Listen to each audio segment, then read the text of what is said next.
2015. It was a complete sellout. The gate was $9.9 million. It's the fourth highest gate in MSG history. We're number 1 and number 4 all time here. Fight of the night, no brainer. Gaethje Chandler. Performance of the night, Chito Vera, Barnett, Fajeda, and Bobby Green. They all won $50,000. Congratulations. Dana, obviously just a crazy show from start to finish. I mean, what were your thoughts on the event and obviously being back in a sold-out Madison Square Garden? Yeah, it was fun. I mean, you guys know, you felt it tonight. The energy in here was insane. The energy at the weigh-ins yesterday was insane. It's good to be back in New York. Yeah. Fight of the night, as you said, you probably could have written the check beforehand. Both those guys went to the hospital. So do you happen to have an update on medically how they are? We sent them to the hospital because that's what we do. I mean, as soon as it was over, I don't want Chandler to do any media, talk to anybody. I just wanted him to get straight in an ambulance and go to the hospital. So, it's not like there was anything wrong with either one of them other than that was a war. We just want to make sure. We love fights like that, but I don't love seeing, guys get hit like that. So, just precautionary. Justin Gaethje said, "Hey, listen, I win, I get a title shot. If not, I riot. Can we prevent the riot from happening? Is he in line for the winner next month?" It makes sense, but we'll see what happens. Fair enough. I don't make fights the night of the fight. Let's get your thoughts on the main event. Obviously, it looked like it was going to be over early, and then Colby Covington battles back and makes it a close fight. I mean, what was your thought on that? If Usman doesn't exist, Colby Covington is the champion here. Usman is just this guy's the best ever. He's the best welterweight of all time. He is on his way to possible GOAT status, and Colby Covington is one tough dude. I mean, he is so tough. Do you have to start looking for new things for Usman to do at this point, like you said, with his domination? I mean, I imagine if Leon Edwards wins, he'd finally get a title shot. But I mean, it's like rematches moving forward, right? I mean, you start looking at there's things. Still guys here. I mean, you got some guys out there talking about Hamzat Chimaev that he's ready for it. He's had 4 fights in the UFC. I get it. Listen, the dude's one of the coolest, baddest things we've ever seen. The way he rips through people. But once you break into that top 10. Top 5, and let's not even talk about Usman. I mean, it's a whole nother game. He's a couple fights away. If he can beat a couple of guys, in the top 10, top 5, then we'll see. And yes, Leon. Yeah, has been waiting for a title shot for a long time too. He's been in there, fought the fights we told him to do. He's had a lot of bad luck. Things happen, but there's always somebody. I did want to ask you, Kamaru has been talking about the possible boxing match with Canelo, which seemed surprising. I mean, is there something that you would even discuss? Is that what he said tonight? Yeah, well, he said it this week. He's just like the greatest pound-for-pound MMA fighter, the greatest pound-for-pound boxer. I watched the Canelo fight tonight. You don't want to fight Canelo. You don't want to fight Canelo. Come on, man. Let's stop this shit. If Canelo wants to come over here, let's do it. You don't want to box Canelo. I don't think Canelo wants to fight MMA either. So, last thing I did want to ask about the co-main event as well. Obviously, a great fight there as well. What did you think about the co-main event? Yeah, an awesome fight. Those two put on an incredible performance. I mean, I don't know what was a bad fight tonight. I mean, tonight was a great card. So many people look good. Burgos and Billy had to come in after Gaethje and whatever, but other than that would have been the fight of the night. I mean, that fight was incredible. And that's, I should have mentioned that too. I'm going to take care of those two guys too. They're not getting 50, but they'll get something that they won't be bummed out about. Nice. And the last thing I'll ask is, like I said, I know we don't make fights, but a couple of weeks ago we asked you about Carla Esparza saying that she was going to wait around for the title shot. You said, hey, I'd stay busy. But what do you think? I mean, does she make sense as the next fight, or do you think there's options out there for Rose moving forward? Yeah, we have an option. Yeah. You don't sit around and wait for fights. It's a really bad idea. Dana, to your right over here.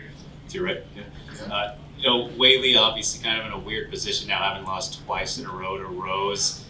Is it kind of regrettable when this kind of thing happens, or how far away is she from a title fight now? Because obviously very close and competitive, but it's a weird spot to be in for her.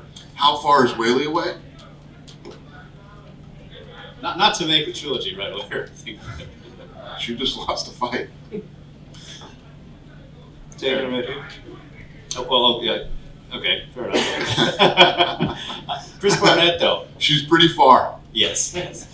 Chris Barnett, great performance, obviously. Spinning wheel kick for a heavyweight. Crazy to see that. Big personality. What do you make of this guy? Yeah, I mean, listen, he's impressive. Don't judge a book by its cover. Spinning wheel kick, flips, not a bad dancer either. Not at all. And Kayla Harrison said she was here in New York today. Do you know if she was in attendance at all? If she was what? If she was here at the fights? No. Yeah, Not that I know. She of. was. Oh, she was. Yeah, there you go. Show you what I know. The backup, Vicente Luque, obviously he wasn't needed, but a lot of fans are wondering when we might see him back. He's obviously another guy at welterweight who's on a great run right now. Yeah, I don't know. The last thing on earth I'm thinking about right now. Some of the guys on the prelims, the debut of Alex Pereira, obviously a lot of people saying he might have the path to Adesanya after their kickboxing background, or just your general thoughts? He looked damn good tonight, He did a great job defending the takedown and then, got the guy where he needed him, and incredible flying knee. And then Ian Gary, I mean, obviously it's very lofty to say anyone could be the next Conor McGregor, but certainly he has a couple of those ingredients. Just what were your thoughts on his debut for being such a young guy? Yeah, I don't think there's ever going to be another Conor McGregor, but he'll be whoever he is, and you know how the Irish support their own, so if this kid stays on a run and starts to do great things, I'm sure we're going to see big things from him. How does Dana White celebrate in New York? Start the what? How do you celebrate in New York City? A big event like this. How do I settle what? Celebrate. Celebrate? I'm gonna fucking sleep, man. I'm old. I can't do it like I used to. I'm very happy. We've had an incredible 2 weeks, back-to-back incredible fights, and I'm tired. There, over here. Yeah. Have you spoken with Frankie Edgar? He was a little upset after that stoppage against Marlon Vera. I love Frankie Edgar. He's wrong. It was a great stoppage. Even when Frankie, was on his knees and arguing with the ref and everything else, when he still stood up, he wasn't right after. So it was a good stoppage. Chris Curtis, too, I think was one of the bigger underdogs on the entire night, moving up a weight class to fight Phil Hawes. What did you make of his performance? And thereafter, I think he had like 30-something fights before getting into the UFC. Yeah, no, he looked strong. He looked good, man. And yeah, his performance was great too. I gotta give him something too. Yeah, That's a good idea. Yeah. he was back here pleading for bonuses. I think it's ridiculously. It's broke. coming. It's coming. Finally, what did you make of Bobby Green's performance too? He looked awesome. What was crazy is when he threw those two punches, he was squared up, and yeah, it was very impressive. And finally, what did you do with Edmund Shabazian now? He had such a bright future for so long. He had that countdown for like he wanted to be the youngest champion. Now he's 3 losses in a row. Where does he go from here? I don't know. You give him another fight and see what happens, and I don't know. It's crazy how fast things can turn in this sport. 1 minute you're on the rise, next minute you're on a skid.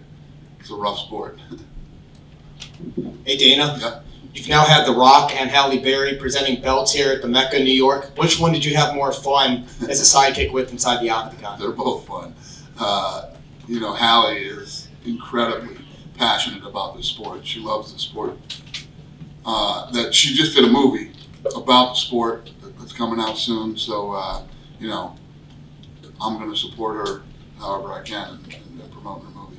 And because this is the Mecca, this is New York, do you think that will be a trend to have a figure like that presenting belts every time we're here in New York moving forward? No, it just sort of worked out this way. Her and I had during the pandemic, we were part of a charity that Ruben put on for fanatics. And people bid to go to dinner with us. So we had dinner last night, and she flew in for the fights and the dinner. And last question, I know we're not thinking too far ahead here, but now that this is all said and done, this fight between Gaethje and Chandler, any idea what you're going to do with Beneil Dariush, who's on such a winning streak, the number 3 guy in the division? What did you ask me? What am I going to do with who? Beneil Dariush. Yeah. Yes, we do. I'm not going to tell you, but yes. Try in a few days. Yeah. All right. Dana, Aaron Frost. Kamaru is now 15-0 in the UFC. The only one with a longer winning streak is Anderson Silva, who started 16-0. Is this like run something? How special is this from what you're seeing here? Telling you, this guy is very special, man. He's damn good, and I think he's the greatest welterweight ever. He's obviously the pound for pound best fighter in the world right now, and you know, he's one of the guys that we could all start arguing with about soon about, you know, GOAT status. And he's fighting everybody. It's not like, you know, he's only fought this guy. He's fought everybody. He's starting to come back the second time around now and beat guys. You know, the only guy I think he has to fight is Leon. Or he did fight Leon. Yeah, he did. He beat him too. Yeah. So he's starting to. Did you ever think that run by Silva would be broken? I mean, he's one fight away from tying it. And look at the competition he's facing. I mean, these are all really bad dudes. It's very impressive. Would you like to see him, you know, stay at welterweight, obviously for the foreseeable future, or is he a guy you think could maybe go for a second belt at 185? I know him and Izzy are close, but is that something that if we just keep going through these contenders that you would maybe consider? Yeah, I think you just keep winning. You just keep winning, and you get the record so far apart that nobody's ever going to break it. You know, Anderson Silva, if you look at the 20 years, he did 16, you know, and now this kid could do what? I don't know, 18, 20? How much longer does he want to fight? We'll see. And last thing, a lot of people were pointing out on Twitter and just seeing action in the cage that a lot of fighters were slipping tonight. I noticed that too. Yeah. I don't know what the hell, why that was happening. The canvas that we use is nasty. I mean, that stuff will take your skin right off. It's such a, it's got such a high grade of, you know, what the fucking word is, but Tap. you know what I'm saying. What is it? Tap.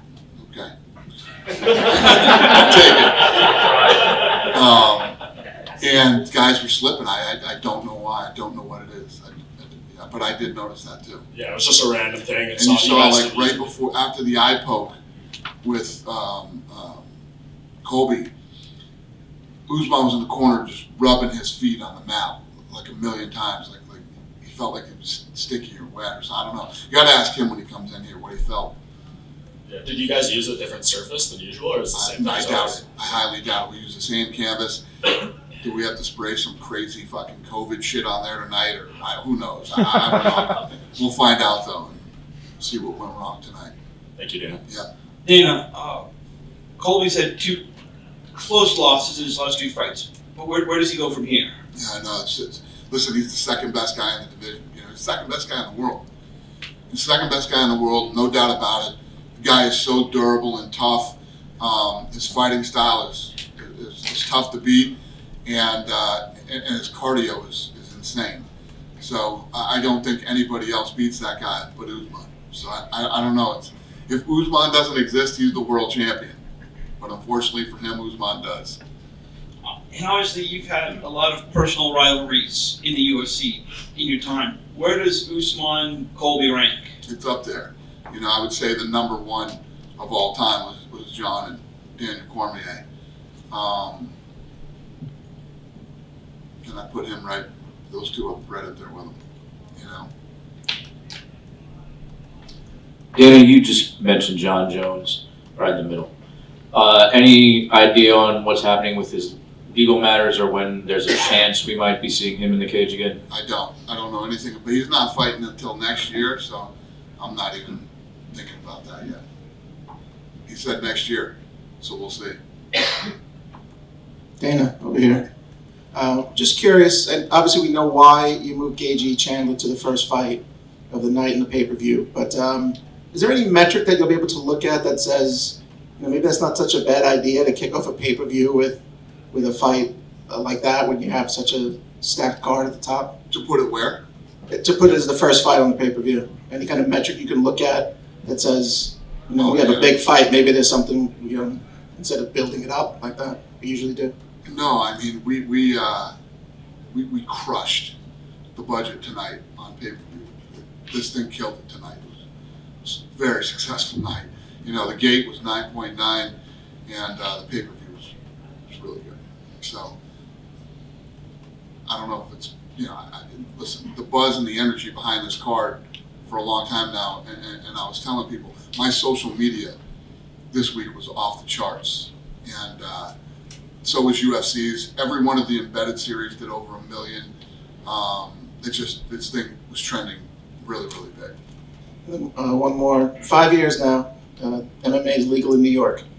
Can you sort of gauge the impact that it's had now for you guys? Yeah, think about how long it took us to get here, right?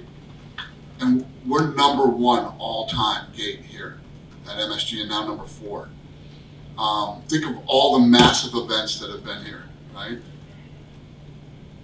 And we're number 1. And Sheldon Silver's in jail, and we're number 1. Karma's a motherfucker. Dana, right over here on your left. So you just mentioned it was obviously a very successful pay-per-view event. Do you have any early estimation on any of these numbers? Do I have a guess on what we did? Yeah. The pay-per-view? No. Looking at my crew there. Should I say it? Listen, that's ESPN. If ESPN wants to put the number out, let them put it out. But we buried the projections. We got these bean counters who come out and tell us what we're going to do, and they project what the number's going to be. We destroyed that number, so I'm happy. Jimmy Pitaro, the president of ESPN, was here tonight. He kept running over and showing me his phone as we go up, and we're all pretty excited. We're gonna break the all-time pay-per-view record this year. Our record. In terms of total pay-per-view buys? Yeah. Okay.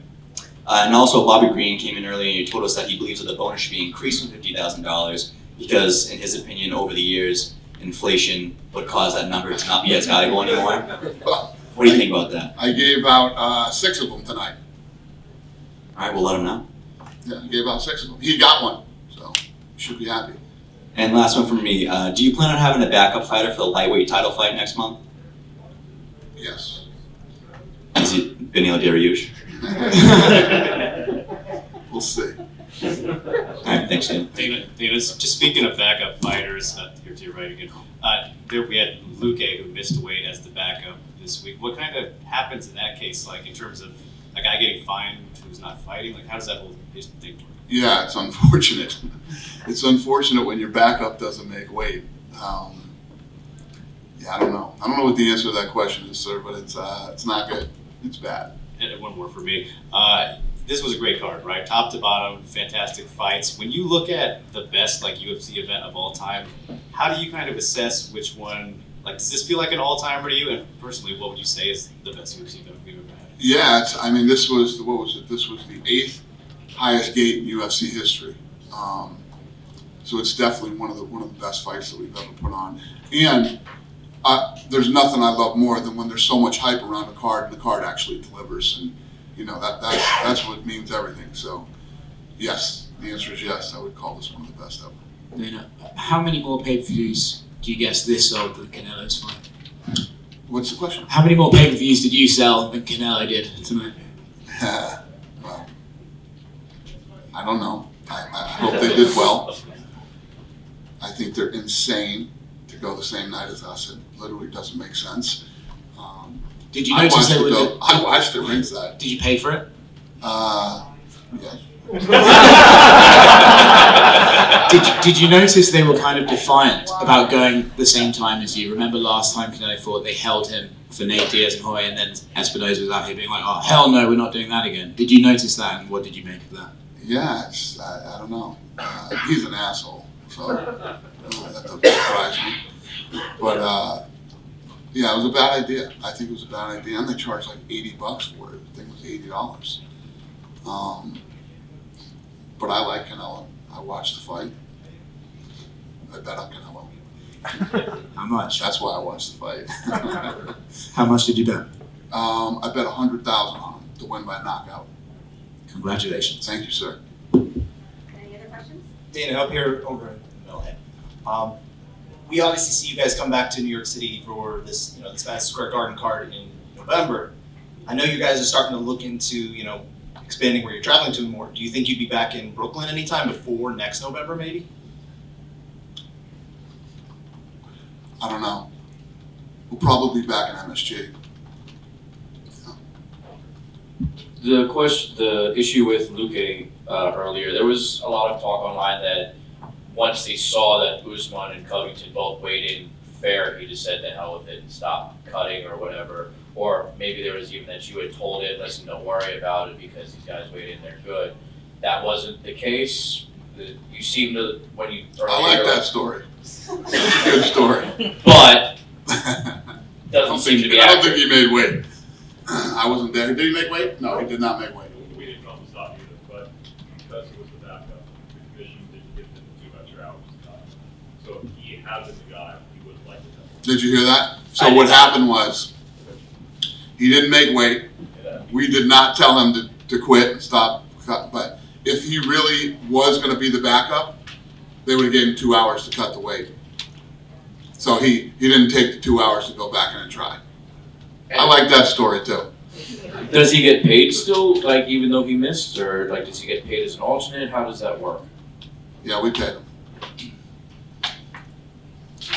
Dana, with Justin's performance tonight, how do you feel that narrows the gap between him and Islam as to who gets next shot at Charles Oliveira or Dustin Poirier winner? What's the question? Sorry. With Gaethje's performance tonight, do you think he closed the gap in possibly getting the next title shot at the Oliveira? Yeah, he put on a hell of a performance tonight. And, you know, he's the number 2 guy in the world. So we'll see. We'll see what happens. What do you think's next for Frankie Edgar after tonight? I don't know. Frankie was fighting a good fight until he got clipped. I don't know. Frankie's got to go home, spend some time with his family, think about what he wants to do, and you know, we'll talk about it. He's such a competitor. I mean, the fact that he was in here telling you guys that was a bad stoppage, you know, it was the fucking Anderson Silva kick to the face, a good one, and that fight was absolutely, positively stopped when it should have been. Cool? Have a great night, you guys. Thanks.